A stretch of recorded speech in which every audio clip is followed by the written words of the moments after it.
Imagine being stranded in the middle of a fierce snowstorm, where temperatures plummet to -40 degrees Celsius, and the only warmth you find is not from nature, but from an unlikely source. A truck driver, a wild fox, a moment of compassion, or is it? What happens when nature meets human intervention in the most unexpected ways? Is it a story of kindness, or does it reveal a darker, more dangerous truth? Stay tuned, because what you're about to discover might change the way you think about wild animals forever. Recently, a video shot in the heart of Inner Mongolia's Xilin exploded across the internet. A driver, navigating a blizzard, does something seemingly kind. He stops his large truck, rolls down his window, and feeds a wild fox braving the cold. The little creature, a red fox, waits patiently, its thick fur shimmering under the harsh winds as the driver hands out food. An act of generosity that appears heartwarming at first glance. Many viewers were moved by this unlikely encounter, calling it a warm moment in the snowstorm. But as with all things that seem too good to be true, there's more to this story than meets the eye. Feeding wild animals might seem like a simple act of kindness, but what if I told you that this behavior could change their lives, and not in a good way? Just a few years ago, the internet was captivated by another story, this time of a wolf in the Kokorili region, a wolf that became an online sensation, known for being fed by humans. The Kokorili wolf, like many wild animals, was not born to be dependent on humans. But as people continued to feed it, the wolf grew accustomed to approaching vehicles, and what started as a seemingly harmless habit soon turned tragic. The wolf, conditioned to approach trucks, was eventually struck and killed by a vehicle. Could the same fate await this red fox? Experts warn that these interactions, though they appear innocent, can be dangerous for both the animals and humans. Wild animals, after all, are opportunists. They'll do whatever it takes to get food. And in the case of this fox, its behavior is already starting to change. To truly understand why feeding wild animals is so harmful, we need to dive into the science of survival. Red foxes, for instance, are extraordinary creatures. They've adapted to some of the harshest environments on Earth, from the snowy plains of Inner Mongolia to the mountains of Tibet.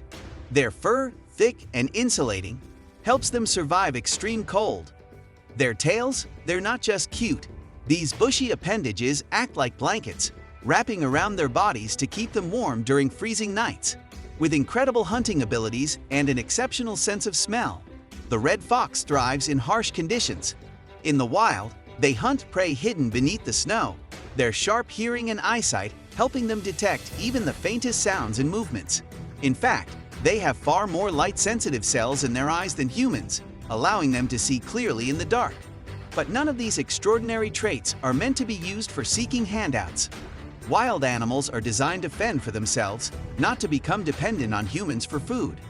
When we feed wild animals, we not only change their natural behavior, but we also put them at risk. This red fox, now accustomed to human-provided meals, might soon approach trucks, expecting food. But what happens when it doesn't get what it wants?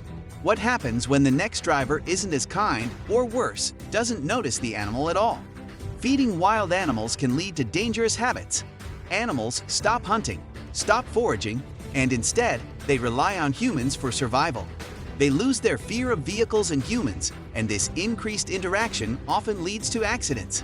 Tragically, this isn't just a hypothetical. We've seen this happen before, with deadly consequences. Even more troubling is the role of media in these situations. With the rise of viral videos, many outlets have glorified the act of feeding wild animals, creating internet celebrities out of animals that should remain free from human interference. The media's portrayal of these animals as cute, approachable creatures only encourages people to feed them. And while it may boost views and generate clicks, it also perpetuates a dangerous cycle. Just as the Kokorili wolf's tragic fate was largely ignored by those who celebrated its celebrity status, we now find ourselves at a crossroads with this red fox. So, what can we learn from this tragic story? The answer is simple: leave wild animals in the wild. Don't feed them. Don't make them dependent on human interaction. The kindness we think we're showing might be the very thing that leads to their harm. As a society, we need to take responsibility for our actions and consider the long-term effects of our behaviors. It's time we stop glorifying the dangerous trend of feeding wild animals and start protecting them in their natural environments. Because in the wild, survival is the greatest gift we can offer.